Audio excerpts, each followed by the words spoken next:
Hello બાળકો, નમસ્તે. ધોરણ 4 વિષય હિન્દી અને આજે આપણું લેક્ચર નંબર છે 10. હવે જો બેટા, તમને મેં આગળના લેક્ચરની અંદર મેં કે અંદર કે ઉપર કે નીચે કે પાસ એ તમને સમજાવી ચૂકી હતી કે એમાં જો અમે તમને સમજાવ્યું હતું કે મચ્છલિયા હે તો શું કહેવાય, એના બહુવચનમાં કહેવાય કે આ માછલીઓ છે. મચ્છલિયા પાણી મેં હે તો માછલીઓ પાણીમાં છે. મચ્છલિયા ઉપર કે અંદર હે, શું છે? મચ્છલિયા ઝાડ કે અંદર હે તો માછલીઓ બરણીની અંદર છે. આ બધું મેં સમજાવ્યું હતું.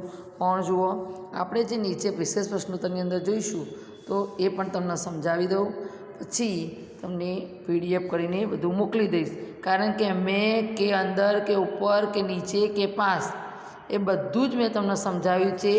એના પાછળનું જે લેક્ચર, એના પાછળ જે અભ્યાસ 8 કયું હતું? અભ્યાસ 8 જે હતું કે મેરા તો મારું, તુમ્હારા તો તમારું, ઉષ્કા તો તેનું, એ પણ સમજાવ્યું હતું. અને જે અભ્યાસ 9 જે છે, ક્યાં, કહા, કબ, કોણ, કિતને, તો ક્યાં તો શું, કહા તો ક્યાં, કબ તો ક્યારે, કોણ તો કોણ, કિતને તો કેટલા, એ પણ સમજાવ્યું હતું.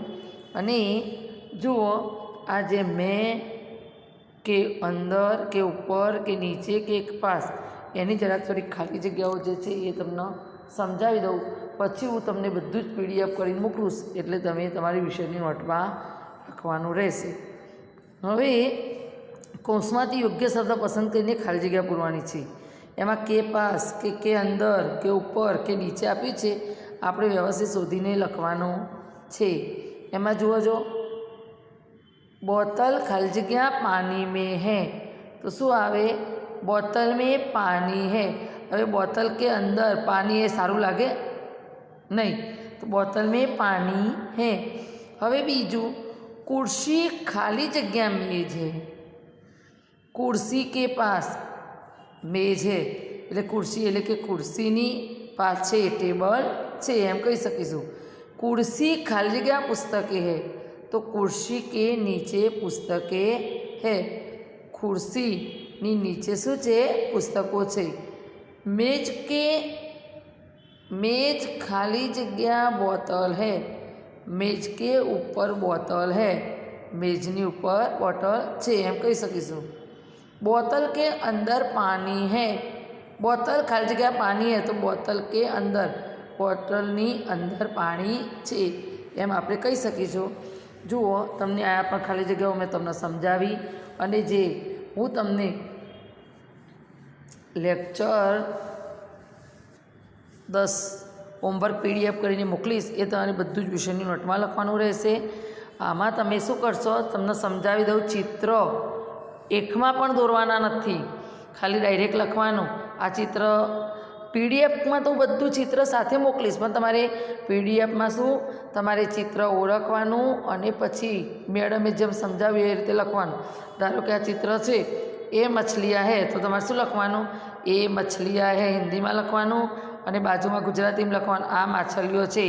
મછલિયા પાણી મેં હે એ હિન્દીમાં લખવાનું અને બાજુમાં શું લખવાનું? માછલીઓ પાણીમાં છે. મછલિયા ઝાડ કે અંદર હે, માછલીઓ બરણીની અંદર છે. હિન્દીમાં લખવાનું અને ગુજરાતીમાં પણ લખવાનું છે.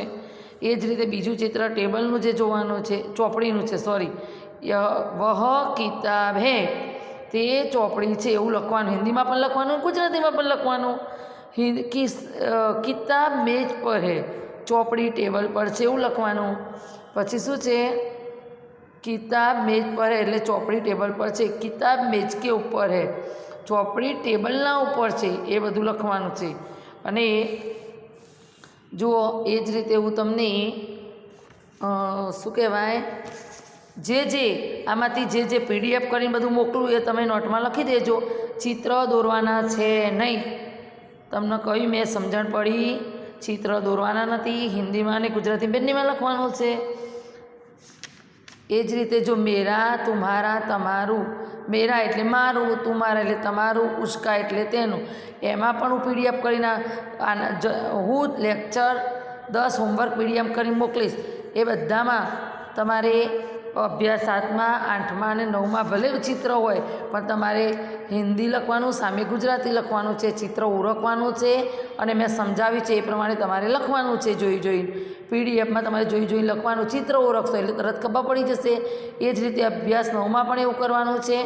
ચિત્ર ગાયનું અને એક છોકરીનું આપેલું છે, જોડે જુઓ શું હશે, પેડ હશે, બંદર હશે, મોર હશે, મકાન હશે, બધું જ હશે. પણ તમારે જે મેં પીડીએફમાં કરી મોકલ્યું તમારે પ્રશ્ન અને જવાબ સમજવાના અને ઓળખવાના છે. ઓકે, એટલે હું તમને એ પીડીએફ કરીને મોકલ્યું, તમારે બધું જોઈને લખવાનું છે, ચિત્ર દોરવાના નથી. અને હું બધું સમજાવી ચૂકી છું. આગળના લેક્ચરમાં એટલે કોઈ વાંધો છે નહીં. ઓકે, ધન્યવાદ.